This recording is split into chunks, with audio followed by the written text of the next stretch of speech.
একের পর এক বাংলাদেশে বিপদ দিয়ে আসতেছে। আল্লাহ পাক সবাইকে হেফাজতে রাখুক, পুরা বাংলাদেশবাসীকে।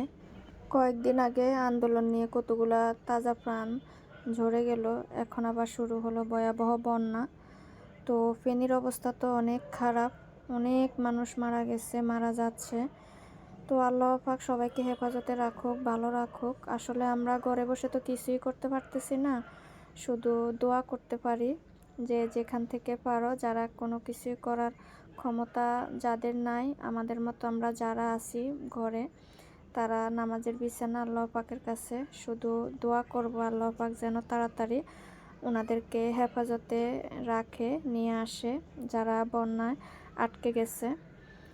আসসালামু আলাইকুম আমার আন্টি এবং আপুরা, তোমরা যে যেখানে আছো নিশ্চয়ই ভালো আছো, সুস্থ আছো। আলহামদুলিল্লাহ আমরা ভালো আছি আল্লাহর অশেষ রহমতে। তো আমরা তো ভালো আছি, কিন্তু যারা এই বন্যার পানিতে একদম ডুবে গেছে পুরা, তাদের আসলে কি বলবো, খুবই খারাপ অবস্থা যা দেখতেছি। আল্লাহ তাদেরকে হেফাজত করুক। আল্লাহ পাক অতি দ্রুত এই পানিগুলো যাতে শুকিয়ে নেয়, সেই দোয়াই আসলে যে যার জায়গা থেকে করুক। তো যাই হোক, সকালবেলায় যে ডিম সিদ্ধ তৈরি করলাম, অনেকে এটাকে খোলাজা পিঠা বলে। তো সকালের নাস্তা সেটাই ছিল। আর এদিক থেকে আমি দুইটা পিৎজা তৈরি করলাম দুই ভাইয়ের জন্য। আসিফকে দেখতে যাব, তাই পিৎজাটা বানিয়ে নিলাম আর কি। এটা অবিকে দিছি, অবি খাওয়ার জন্য। তো অর্ধেকটা খাইছে আর অর্ধেকটা পরে খাবে। আর হচ্ছে আসিফকে দেখতে যাব আর কি। তো একসাথে এখন বের হয়ে গেছি, এখন বাজে 2:30। অবি নামাজ পড়ে খাওয়া দাওয়া করে বের হয়েছে। ও 3টা থেকে একটা কোচিং আছে, আর আমি ফ্ল্যাটে চলে আসছি। ফ্ল্যাট থেকেই আসিফের কাছে যাব, একসাথেই আর কি বের হয়ে গেলাম। তো যাই হোক, তোমরা যে যেখান থেকে আমার এই ভিডিওটি দেখছো, প্লিজ একটা লাইক দিয়ে পুরো ভিডিওটি দেখার অনুরোধ রইল। আমার অবি আসিফ মাদার লাইফস্টাইল ব্লগে তোমরা যারা আজই প্রথম, প্লিজ আমার চ্যানেলটিতে একটা সাবস্ক্রাইব করে আমার পাশে থেকে যেতে পারো যদি তোমাদের ভালো লেগে থাকে। তো এই যে গ্যারেজটা আজকে মনে হয় ক্লিন করছে, সব জায়গায় পানি। আর এতদিন কাজ চলছিল, পুডিংয়ের কাজ করছে আর কি, টাইলসে। তো এখানে যে দুই পাশে পার্কিংয়ের জায়গা, তো আমাদেরও এখানে পার্কিং আছে, ফ্ল্যাটের সাথে পার্কিংটাও কিনে নিছি আমরা। তো এখনও পার্কিং করে না, এটা লটারির মাধ্যমে আর কি দেবে সবাইকে যে যেটা পায়। তো চলে আসলাম আর কি ফ্ল্যাটে, তোমাদের সাথে একটু শেয়ার করলাম। প্রতিদিন তো আসলে শেয়ার করা হয় না, আমি প্রতিদিনই আসি 2বার, তবে আজকে সকালবেলা আসতে পারি না, শুক্রবার সকালে একটু ব্যস্ত থাকি, তাই আর কি। তো এখনই চলে আসলাম। এই তো কাজ তো চলতেছে একের পর এক, আজ একরকম কাল একরকম এরকম। তো এখন রং করতেছে, 1 সপ্তাহ ধরেই রঙের কাজ করতেছে। তো আরও করা লাগবে, একদিন করে ওটা শুকাতে দেয়, তারপর পরদিন করে, এরকম করে 1 সপ্তাহ থেকে করা শুরু করছে। আমার মনে হয় ওনারা বললো যে আরও 15 দিন ধরেই রঙের কাজ চালিয়ে যাবে। যাক, ধীরে সুস্থে করো, কত তাড়াহুড়ার কিচ্ছু নাই, তাড়াহুড়ার কাজ আসলে ভালো হয় না। তো ভাড়া থাকলে একটা কথা ছিল যে ভাড়া আছে, দ্রুত করে উঠে যায়, ওখানে ওঠার পরে কাজগুলো করাবো। তো যাক, আলহামদুলিল্লাহ ভাড়া তো থাকতে হয় না, তাই এত তাড়াহুড়ো করে না, আস্তে আস্তে ধীরে সুস্থে সুন্দরভাবে কাজগুলো করুক ওনারা, এটাই। তো ডাইনিং ড্রয়িংয়ের মাঝখানের ফোল্ডিং ডোর যেটা হবে, সেই ডোরের কাজটাও কিন্তু করতেছে অলরেডি, ওনারা ঘষা মাজা করতেছে। তো এখানে আরও কী কী মেডিসিন যেন খাওয়াইছে, এই যে পাশেগুলা দাঁড়িয়ে আছে, এগুলো হচ্ছে ফোল্ডিং ডোর, এই যে পাশে ওই পাশে এগুলা। তো আস্তে আস্তে করুক, এত তাড়াহুড়ার তো কিচ্ছু নেই। আর কাজ তো অনেক বেশি, পুরা বাসায় কাজ করতেছে, তাই আর কি একটু সময় লাগবে। আমার মনে হয় আরও 1 থেকে 1.5 মাস লাগবে এই কাজগুলো শেষ করতে। তো যাই হোক, এখান থেকে কিন্তু আমি চলে যাব আসিফের মাদ্রাসায়। একসাথে বললাম না বের হয়েছি, তো ওর জন্য যে খাবার দাবার, ওর পছন্দের খাবারগুলো নিয়ে নিছি।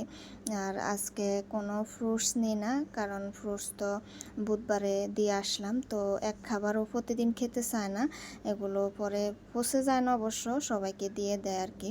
তো যাই হোক, এই জন্য আজকে ঘরের তৈরি খাবারটাই নিছি ওর জন্য, যে ও পিৎজা পছন্দ করে সেটাই নিলাম। আর হচ্ছে আমি যে ডিম সিটাই তৈরি করছি, ওখান থেকে একটু ডো ওর জন্য রেখে দিয়ে একটু চিনি মিশিয়ে আমি ওইটা প্যানকেকের মতো আর কি করে নিছি।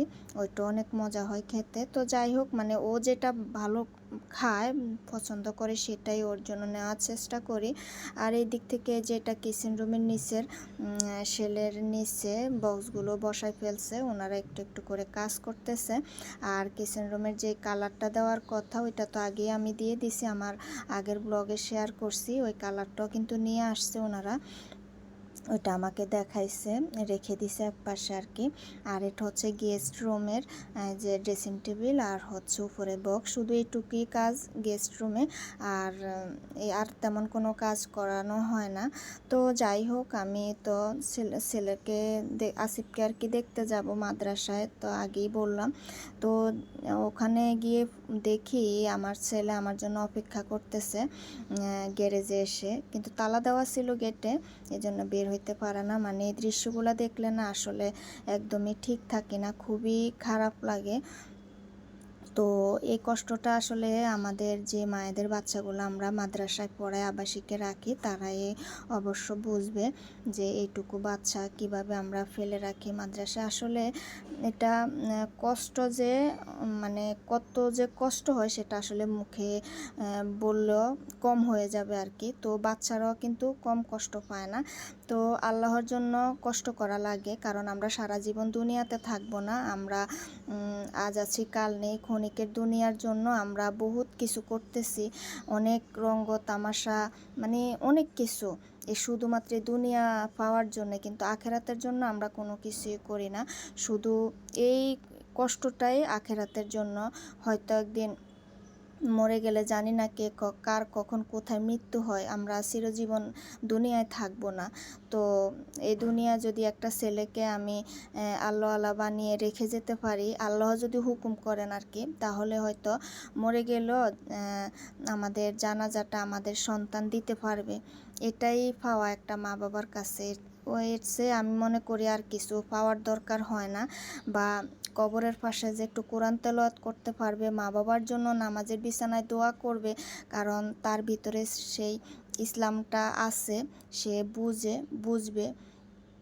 ব্যাস এইটুকু একটা মা বাবার জন্য, আর তেমন কিছু দরকার হয় না। তো যাই হোক, ওর সাথে গল্প করতেছি, ওর খাবারগুলো দিয়েছি, তো খুবই খুশি হয়েছে পিৎজাটা দেখে। ওইটা নাকি অনেক বেশি মজা হয়েছে, বলল যে মা খুবই ভাল লাগছে। তো ছেলেটা খাইছে, দুপুরবেলা আসলে নিজের হাতে খায়, তো কি খায় না খায়, তো যাই হোক, আল্লাহ কিসমতে যা রাখে তাই। এখানে কিন্তু খাবার দাবার অনেক ভালো দেয়। আমার ছেলে করে কি, যেই খাবারই খাক না কেন আগে তার মাকে একটু দেবে। তো আমার তো পিৎজা তেমন একটা পছন্দ না, আমারও পছন্দ না, ওর বাবাও তেমন কি ওর বাবা তো খাই না, তাও মাঝে মধ্যে আমি 2-1 কামড় খাই। আর ওর বাবা একদম মুখে নেয় না পিৎজা, তেমন একটা আমাদের পছন্দ না। কিন্তু আমাদের 2 বাচ্চার ভীষণ পছন্দ পিৎজা। এখন পিৎজা উপর থেকে খেয়ে নিচেরটা লাভের মতো হয়ে আছে, সেটা আমাকে আবার সে দেখাইলো, আমি দেখলাম। আসলে বাচ্চাদের নজর কত দিকে থাকে, তাই না? বাচ্চা যাকে বলে আর কি। তো যাই হোক, ওর সাথে অনেকক্ষণ গল্প গুজব করে আমি এখন বের হয়ে যাচ্ছি, মানে বের হয়ে গেছে অলরেডি। ও দেখলাম যে দৌড়ে উপরে চলে গেছে, তো আমি আর পিছন দিকে তাকাই না, চলে গেলাম।